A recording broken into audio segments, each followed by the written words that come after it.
Bon, je pense qu'il est l'heure de faire un débrief de ce match ultra décevant. Yo les gars, c'est Gabinho, j'espère que vous êtes tous très bien. On se retrouve pour une nouvelle vidéo débrief du match entre l'Athletic Bilbao et le PSG. Match nul 0-0 dans un match où honnêtement le PSG m'aura déçu. On ne va pas se mentir les gars. Et dans un match où, encore une fois, on se sera fait voler par l'arbitre. Non, parce que, encore une fois, les gars, on se sera fait arracher, voler par l'arbitre. Mais j'ai envie de vous dire, les gars, maintenant c'est devenu un rituel avec le PSG, hein. C'est devenu un rituel avec le PSG. On va parler de tout ça avant que là, commence. N'hésitez pas à t'abonner, liker, commenter et partager. C'est pas déjà fait sur ce, on peut y aller. Bon, franchement, honnêtement, les gars, je vais commencer par l'arbitre. Parce qu'en fait, les gars, les arbitres, moi je vous aime bien. Vous êtes bien gentils 2 minutes, hein, mais à un moment, il faut arrêter de se foutre de notre gueule. Parce que, en fait, encore une fois, aujourd'hui, on s'est fait arracher par l'arbitre. Alors, les gars, moi je tourne le débrief un jour après le match, donc je le tourne vers 18 h, le lendemain du match. Et les gars, encore une fois, on s'est fait arracher par l'arbitre en fait. Les gars, Bilbao, les gars, a fait je ne sais combien de fautes, les gars. À la fin, les joueurs de Bilbao s'en sortent avec 2 jaunes, les gars. Ok, les gars, il y a un moment où il y a une occasion où João Neves part tout simplement dans le dos de la défense, les gars. Dans la surface de réparation, il est poussé. Il n'y a pas penalty, ni carton rouge, rien du tout, les gars. Et ils ont fait 100 000 fautes dans le match. Mais non, pas de carton rouge. Pas de faute sifflée. Pas de carton jaune mis, pas d'avertissement mis. Et en fait, à un moment, moi j'en ai ras-le-bol parce que à chaque match de LDC, on se fait voler. À chaque match de Ligue 1, ou en fait, à chaque match que le PSG joue, on se fait voler pratiquement, les gars. C'est une dinguerie. Pas tout le temps, pas à chaque match. J'ai un peu, je suis peut-être dans l'abus. Mais les gars, il y a plein de matchs cette saison, où je me suis fait voler. Monaco, il y a plein de matchs. Il y a plein de matchs, les gars, encore une fois. Et encore une fois, hein, moi, j'en ai ras-le-bol. Moi, j'en ai ras-le-bol parce que c'est tout le temps le même scénario. Les mecs dans le camion de la VAR, qu'est-ce qu'ils font, en fait?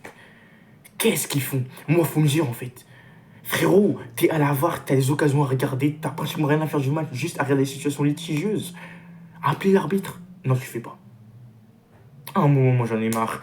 Et honnêtement, les arbitres, faut arrêter 2 minutes et après, ils se plaignent que oui, leurs filles, elles sont harcelées. C'est pas. En fait, c'est pas parce que l'arbitre fait de la merde que t'es obligé d'harceler leurs filles, etc., que ça touche à leur famille. Mais après, ils se plaignent, ils portent plainte contre je ne sais qui. Oui, et il m'a insulté, fais ton taf et on t'insultera pas, frérot.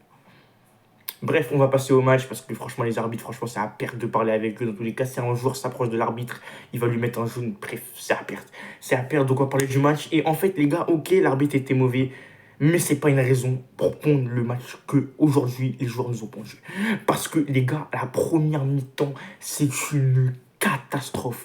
On a été à chier, on avait le ballon, on n'en faisait rien, on se créait aucune situation. Offensivement, aujourd'hui, tous les attaquants ont lâché le collectif en fait. C'est une folie pure. Et honnêtement, sur cette première mi-temps, ça a été dégueulasse. Et encore une fois, les gars, on commence mal nos mi-temps. On commence mal nos mi-temps contre le Barça, les gars. On a mal commencé notre mi-temps. En fait, tous les matchs, on commence mal nos premières mi-temps. Et c'est sur les deuxièmes qu'on se rattrape un peu. Mais honnêtement, c'est quand qu'on va commencer une bonne première mi-temps. Parce que la première mi-temps hier aura été à chier, à chier. Il n'y avait rien qui allait. On avait le ballon, on n'en faisait rien. Et il y avait même des moments où on concédait des occasions. C'est une dinguerie. Et deuxième mi-temps pour moi, elle est pas loin de la première. Deuxième mi-temps, offensivement, t'es perdu, t'es à la rue. En fait, sur tout le match, t'as été à la rue offensivement. À part Gvara qui essayait de te déborder, essayer de faire quelques débordements, tout ton attaque était à la rue. Alors je veux bien que t'as un maillot loup, à la base c'est un milieu de terrain, c'est pas un attaquant, je veux bien. Mais frérot, à un moment d'os, à un moment, essaye de faire des trucs. Parce que hier, Mayolo, c'était à chier, hein. Sur le match, Mayolo, il était à chier, il faut se le dire, les gars. Quand il est bon, on le dit, quand il est mauvais, on le dit aussi. Donc, oui, honnêtement, aujourd'hui, match décevant. On avait le ballon, on n'a pas su quoi en faire. Et maintenant, je vais parler d'un truc, c'est de la finition. Parce que, les gars, en fait, on a tellement un manque de finition sur les demi-temps. On a eu plein d'occasions et je repense à l'occasion de Barcola. L'occasion de Barcola est sur le côté gauche. T'as Gvara qui arrive à droite.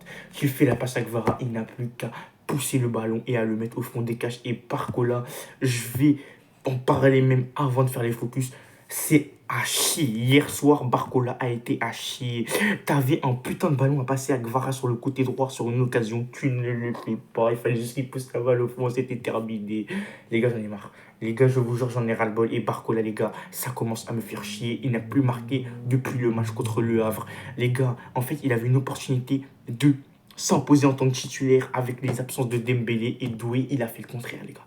Il a fait le contraire et il a été à chier sur tous les matchs où Dembélé et Doué, ils ont été pas là. Et surtout les matchs où il pouvait prouver aux yeux de Luis Enrique qu'il pouvait tout simplement être titulaire.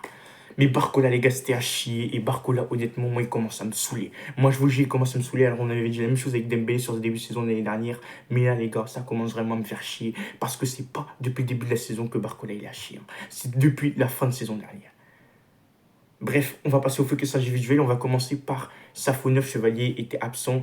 Honnêtement, Safonov de jouer titulaire sur les prochains matchs. Voilà, j'en ai rien à foutre. À un moment, Safonov en 2 matchs a prouvé qu'il était meilleur que Chevalier sur 25 matchs en fait. C'est une dinguerie. Chevalier, les gars, il a fait plus de 15 matchs, les gars. Il a été à chier sur pratiquement tous les matchs, à part un ou deux où il était bon. Safonov, il a joué 2 matchs titulaire. Il a fait mieux que Chevalier sur les 10 matchs. Sur 15 matchs, Chevalier, il a été moins bon que Safonov sur 2 matchs. C'est une folie, franchement, Safonov, hier, très bon match de sa part, rassurant dans les cages, relance au pied, à la main, parfait. Et sur la ligne, il est très fort. Honnêtement, Safonov, très bon match de sa part, j'ai kiffé son match. On va passer à la défense centrale, Marquinhos Pacho, honnêtement. Défensivement, c'était solide. Marquinhos est sorti à la mi-temps, remplacé par Zabarni. Zabarni qui aura fait une entrée correcte, on va pas se mentir. Nuno Mendes, honnêtement, donc Pacho et Marquinhos, bon match de leur part. Nuno Mendes, match mid, il revient de blessure. C'est difficile de se remettre dans le rythme, etc.